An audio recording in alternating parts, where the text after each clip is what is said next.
Please subscribe this channel and like and share my videos.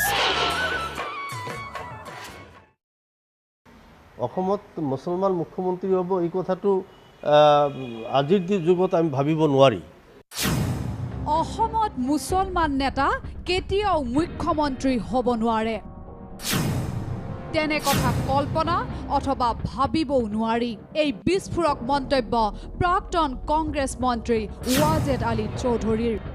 প্ৰাক্তন কংগ্ৰেছ মন্ত্ৰীগৰাকীৰ ভাষ্য, ৰাজ্যত এতিয়া ধৰ্মৰ ভিত্তিত ৰাজনীতি চলিছে আৰু যাৰ বাবে অসমৰ মানুহে এগৰাকী মুছলমান নেতাক কেতিয়াও মুখ্যমন্ত্ৰী নাপাতে। অসমত আমি থাকিবলৈ মানে আমাৰ এজিপ আমাক থাকিব দিয়ে নে নাই সেইটো দিনে নিশাই আমাৰ ৰাইজে চিন্তা কৰি থাকে। আৰু মুখ্যমন্ত্ৰী দূৰৰ কথা, আমিতো 15জন MLA হৈ আহিছোঁ 25 জনৰ ভিতৰত। নেতাটো আমাৰ মুছলমানৰ ফালৰ পৰা কৰিব পাৰিলেহেঁতেন।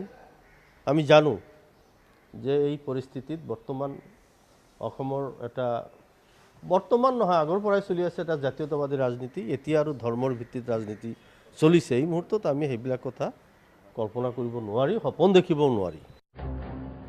ৱাজেদ আলী চৌধুৰীক সোধা হৈছিল ৰকিবুল হুছেইন অসমৰ মুখ্যমন্ত্ৰী হ'বলৈ পাৰিবনে নাই, আৰু ইয়াৰ উত্তৰ দিবলৈ গৈ এই বিস্ফোৰণ ঘটালে ৱাজেদ আলী চৌধুৰীয়ে।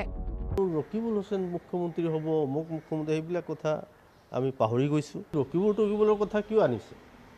অসমত মুছলমান মুখ্যমন্ত্ৰী হ'ব এই কথাটো আজিৰ যুগত আমি ভাবিব নোৱাৰি। পিছে ৱাজেদ আলী চৌধুৰীৰ দৃষ্টিত মুখ্যমন্ত্ৰীৰ দৌৰত কংগ্ৰেছৰ কোন কেইজন নেতা? তেওঁৰ মতে তৰুণ গগৈৰ বয়স হৈছে, সেয়ে তেওঁ বৰ্তমান মুখ্যমন্ত্ৰীৰ যোগ্যতা হেৰুৱাইছে। বিৰোধী দলপতি দেৱব্ৰত শইকীয়াৰ বেকগ্ৰাউণ্ড আছে, মুখ্যমন্ত্ৰী হোৱাৰ যোগ্যতা তেওঁৰ আছে। আনহাতে প্ৰদেশ কংগ্ৰেছৰ সভাপতি ৰিপুণ বৰা হেনো কামৰ মানুহ, সেয়ে মুখ্যমন্ত্ৰী হোৱাৰ যোগ্যতা তেওঁৰো আছে বুলি মন্তব্য ৱাজেদ আলী চৌধুৰীৰ। আজি তৰুণ গগৈ বৃদ্ধ হৈছে, আমাৰ নেতা ওলাবই, নেতা এতিয়াও আছে।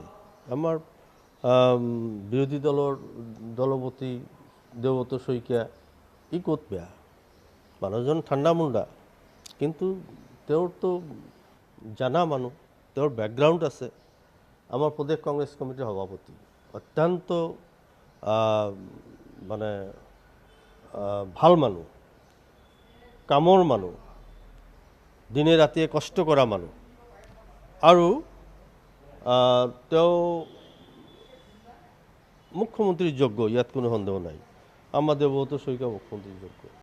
কেমেৰা পাৰ্চন হৰি বড়োৰ সৈতে পংকজ শৰ্মা, নিউজ লাইভ, গুৱাহাটী।